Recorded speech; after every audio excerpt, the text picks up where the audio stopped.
Hey there troops, it's me TheTacticalBrit and I'm back again today with Tactical Tuesday. And this is something that I think will be a huge boost to a lot of you guys' games today. It's something I utilize a lot in my gameplay and you'll see it a lot in Battlefield 5 in general. And that is what I like to call the fake. Now, Battlefield isn't necessarily any given kind of game. It's not like it's American football or NFL where you've got like this 50-page long playbook and you have certain tactics and ideals that you're always going to utilize.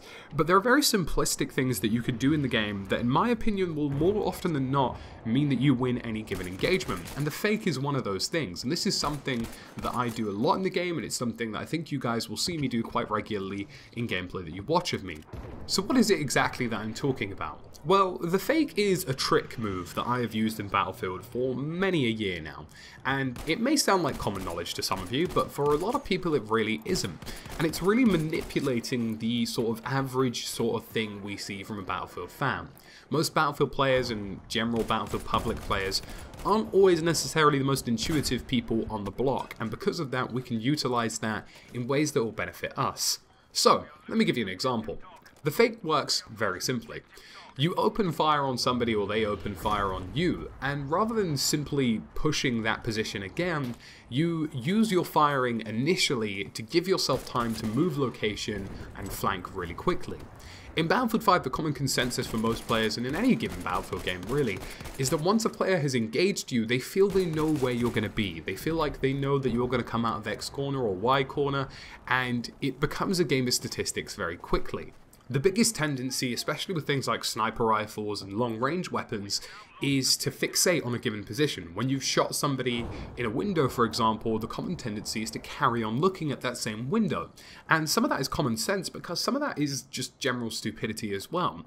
Because a smart player in Battlefield 5 will always alternate positions. The worst thing you can really do in the game is to use the same firing position more than once. And because if you do that, you're almost aligning yourself for being killed by the enemy. There is preparation in what the enemy will do because they know that you're going to use that position again. They know that you're going to peek out of X window, so they've already got that headshot or chest shot lined up.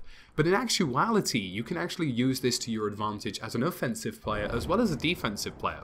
Because if you know somebody fixates on that position, which the average player will, you have the benefit of the doubt to sneak into a new firing position that is more effective than what was previously given. And this is something I do a lot of the time. And let me draw it out for you, almost like a playbook kind of thing.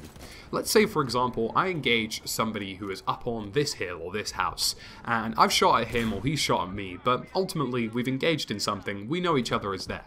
Now, the very simplistic thing for me to do would be to stick to my guns and re-peek out that window. However, in actuality, that's probably the worst thing I can do, because that person knows I'm there. They're probably lining up this shot as we speak. If they're using a rifle or a sniper rifle, we know for any given point that they're going to do enough damage per second to really take me out of the game.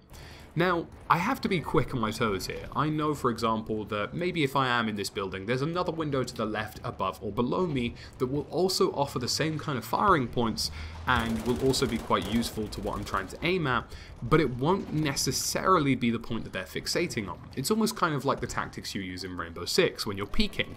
You know, you never peek the same corner twice, because if you do that, your head's getting torn off. In Battlefield, the tactic is very much the same.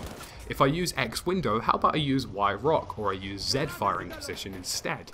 And that alternation, especially if you can do it very quickly and you have the map knowledge to know what positions fixate on any given target, then you can really do a good job of taking them out of the game without them even knowing that you've moved position. And the best thing I like to do out of that is sometimes when I've already fired at somebody, I'll deliberately carry on firing at them a little bit more from that window, deliberately, just to make them feel as though they think I'm going to peek there again.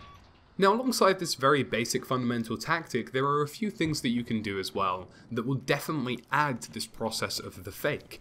Now, the first one is concealment. Concealment in Battlefield 5 is a very viable tactic. You can use bushes, you can use trees, you can use things that you previously couldn't use because of spotting, now in your favour. And if you want to alternate between positions and really use the fake move to your entire best ability, the best idea is to really go into the unexpected positions. Somebody is always going to expect you to be behind big rocks, big points of cover, big things that will protect you from bullets. Somebody won't expect you to run around to the tree or bush to the left of you and start shooting at them from there, because in their thought or in their mind process they feel as though you're having less superior cover, but in actuality you're gaining the element of surprise, you're gaining that drop ability all over again. So sacrificing superior cover for concealment can actually work incredibly well in your favour.